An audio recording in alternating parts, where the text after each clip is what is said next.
હાલો વિદ્યાર્થી મિત્રો, નમસ્તે. મારી યુટ્યુબ ચેનલમાં આપ સૌનું હાર્દિક સ્વાગત છે. ટેટ 1 જે કોર્ટ કેસ શરૂ છે તેમાં હાલ સોશિયલ મીડિયામાં ખૂબ જ ન્યૂઝ વાયરલ થઈ રહ્યા છે કે અંતિમ નિર્ણય આવ્યો નથી, તો હવે આગામી તારીખમાં અંતિમ નિર્ણય આવી જશે.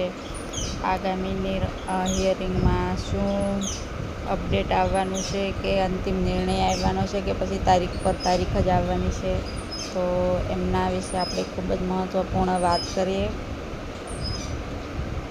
તો પહેલાં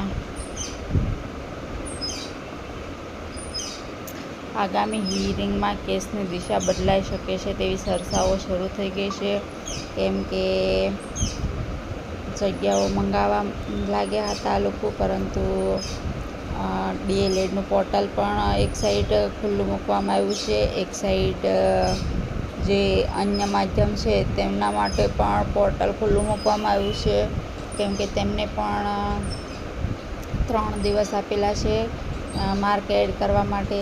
અને બીજી સાઈડ જે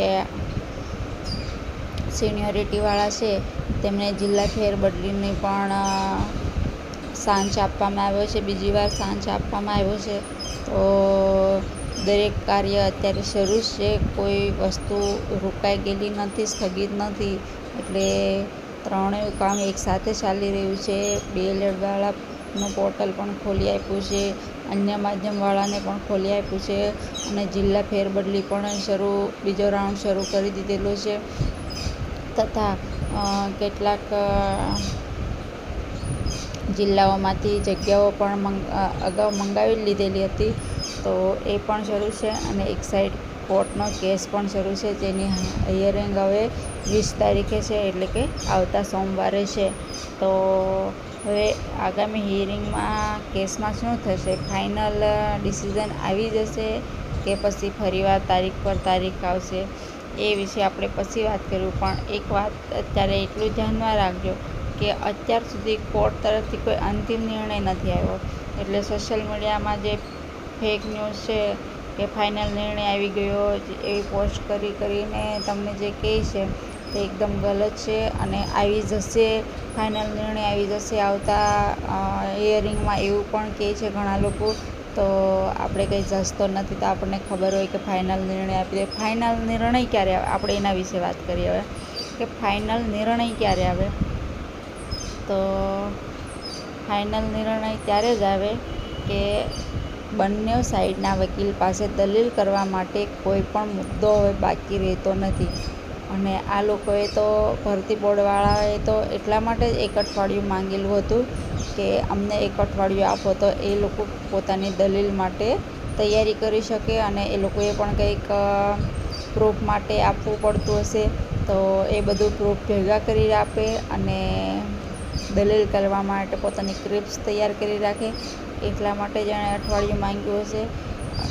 એટલા માટે યાદ રાખજો કે ફાઇનલ નિર્ણય ત્યારે જ આવશે કે જ્યારે બંને સાઈડના વકીલ પાસે કોઈ પણ વસ્તુ પ્રૂફ વગર દલીલ ન થાય, એટલે પ્રૂફ પણ બાકી ન રહે અને દલીલ કરવા માટે કોઈ મુદ્દો ન હોય, ત્યારે જ લાસ્ટ નિર્ણય આવે. ત્યાં સુધી તારીખ બન્યા રહેશે. એટલે એવું લાગે છે કે હજુ 20 તારીખે પણ ફાઇનલ નિર્ણય તો નહીં આવે, સામે પાછી તારીખ જ આવશે, કેમ કે ભરતી બોર્ડવાળા ફરીવાર કંઈક તો લઈને આવશે જ મુદ્દો દલીલ કરવા માટે, અને પુરાવા આપશે, અને ત્યારબાદ પાછા આપણા વકીલો આપશે. એટલે કદાચ હજુ 1-2 તારીખ પડે તેવું લાગી રહ્યું છે. પરંતુ આપણે તો સૌએ એ જ ઈચ્છા છે કે ફાઇનલ નિર્ણય જલ્દી આવી જાય તો સારું, તો ભરતી પ્રક્રિયા ફટાફટ આગળ વધી જાય. હવે આગળની હિયરિંગમાં શું થઈ શકશે? તો કદાચ અરજદારોને રાહત પણ મળી શકે અમુક, કેમ કે આ બધી પ્રક્રિયાઓ શરૂ છે.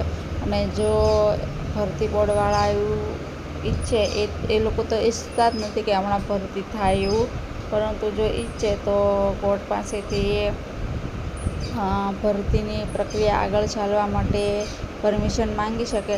અને કોર્ટે પરમિશન ઓલરેડી પહેલેથી આપી જ દીધેલી છે, આ લોકોએ માંગવાની જરૂર છે જ નહીં. જ્યારે કોર્ટ કેસવાળાએ ફોર્મ ભર્યા તો એ ફોર્મમાં આખું લખેલું જ હતું, બાંહેધરી એ લોકો પાસેથી લીધી જ હતી કે આ 11,000ની ભરતીમાં એ લોકો કોઈ હક દાવો કરી શકશે નહીં, એવી બાંહેધરી લીધેલી છે અને એ લોકો માટે કોઈ ભરતી રોકી શકાશે નહીં. એના માટે આપણે ઓલરેડી એક વિડીયો મૂકી જ દીધેલો છે. એટલા માટે એ લોકોને પરમિશન લેવાની જરૂર નથી, પરંતુ આપણને એવા જવાબ આપે છે કે કોર્ટ કહેશે ને ત્યારે અમે કરીશું, કોર્ટ કહેશે ને પરમિશન લઈને કરીશું. પરંતુ ખબર નહીં હવે એ લોકોને શું પેટમાં દુખતું હશે કે સાચા જવાબ આપવામાં, કેમ કે તે આપણને એવો પણ જવાબ આપેલો હતો કે પોર્ટલ અમે ખોલવાના નથી ને અમે તો અમારી રીતે અહીંયાથી માર્ક ઉમેરી દઈશું, અને 2 દિવસ પછી પાછું પોર્ટલ ખુલ્લું મૂક્યું. એટલે આપણા સુધી સાચી માહિતી એ લોકો લીક થવા દેતા નથી.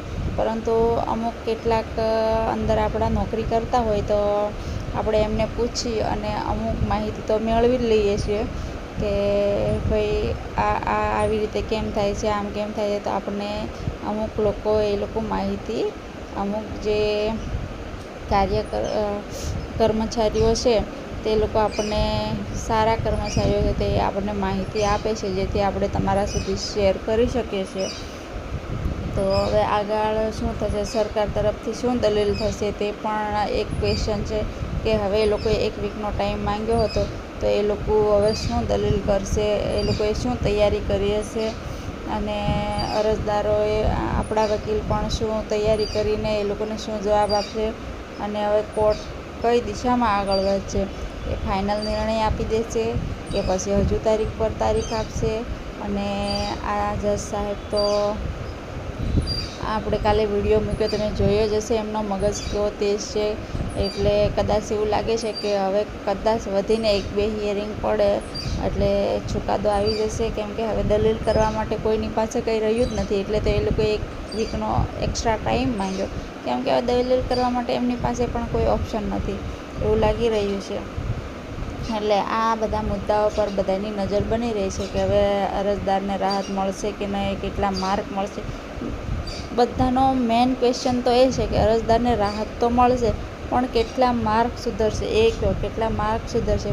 તો જો માર્ક સુધારવામાં તો એવું છે કે જો સુધારો થશે ને તો મારું પર્સનલી માનવું એવું છે કે 2 માર્ક તો પાક્કા સુધરશે, કેમ કે 1-2 પ્રશ્નમાં જ ભૂલ છે, અને એક પ્રશ્નમાં ભૂલ છે એટલે કે ટાઈપિંગ મિસ્ટેક છે, અને એક ઓપ્શન એવો છે કે જે ઇંગ્લિશ મીડિયમવાળાને સાચો આપ્યો છે અને ગુજરાતી મીડિયમવાળાને ખોટો આપ્યો છે.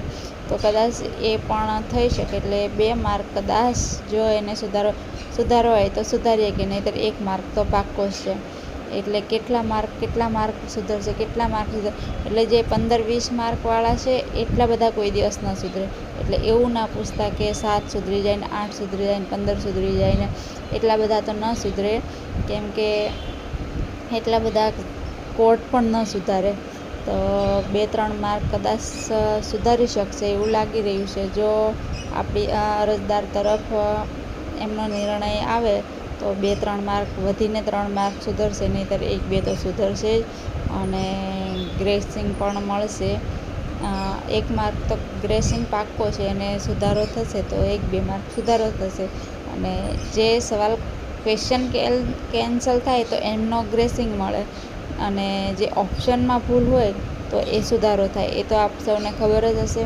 એટલે ગ્રેસિંગ મળે એ બધાને જ મળે, અને જો સુધારો થશે તો એ માત્ર જે લોકોએ કોર્ટ કેસ કર્યો છે એમને જ મળશે. એટલે બધા એવા પણ ક્વેશ્ચન પૂછી રહ્યા છે કે મેડમ બધાને માર્ક મળશે કે નહીં, બધાને માર્ક મળશે કે નહીં.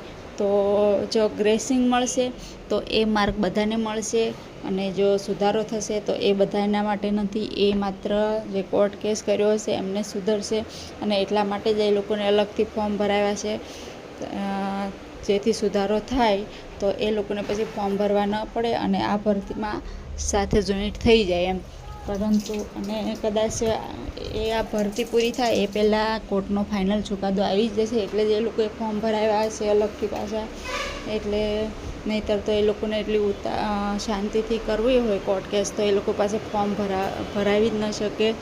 વરસ 2 વરસ જતા રહે એવું લાગતું હોય તો, એટલે આવી જ જશે ચુકાદો હવે 1-2 હિયરિંગમાં એવું લાગી રહ્યું છે. પછી તો કોર્ટ ઉપર આધાર કે જજ ઉપર આધાર મેન તો, કે એ લોકો કેટલી ડેટ આપે છે. હવે ત્યારબાદ હવે સૌથી સારી અને ઝડપી અપડેટ આપણી ચેનલ આપે છે. તમે જે લોકો સબસ્ક્રાઈબર છે તેમને ખબર જ છે કે સૌથી પહેલાં આપણી ચેનલમાં જે પણ અપડેટ આવે છે કોર્ટ કેસની કે પછી ટેટને લગતી કંઈ પણ અપડેટ આવે તો સૌથી પહેલાં આપણી ચેનલમાં આવી જાય છે. તો એવી જ રીતે જો કોર્ટમાં કંઈ પણ કાર્યવાહી પૂર્ણ થશે અને સત્તાવાર માહિતી ઉપલબ્ધ થશે તો સૌથી પહેલાં તમને સાચી અને સંપૂર્ણ અપડેટ અહીંથી મળી જશે. એટલે જે લોકો ટેટ 1ના કેસ સાથે જોડાયેલા છે અથવા તો ટેટ 1ની એક્ઝામ સાથે જોડાયેલા છે તે ઉમેદવારો સુધી આ વિડીયો જરૂરથી પહોંચાડજો. અને આવી વિશ્વસનીય માહિતી માટે અપડેટ માટે અમારી ચેનલમાં જોડાયેલા રહો, સબસ્ક્રાઈબ કરો. ધન્યવાદ. સાચી માહિતી, સચોટ અપડેટ અમારી ઓળખ છે, તેથી ચેનલને સબસ્ક્રાઈબ કરી રાખો. એટલે 20 તારીખે જે ન્યૂઝ આવશે તે સૌથી પહેલાં આપણી ચેનલમાં આપ સુધી પહોંચાડી દઈશું. ધન્યવાદ. જય હિન્દ, જય ભારત.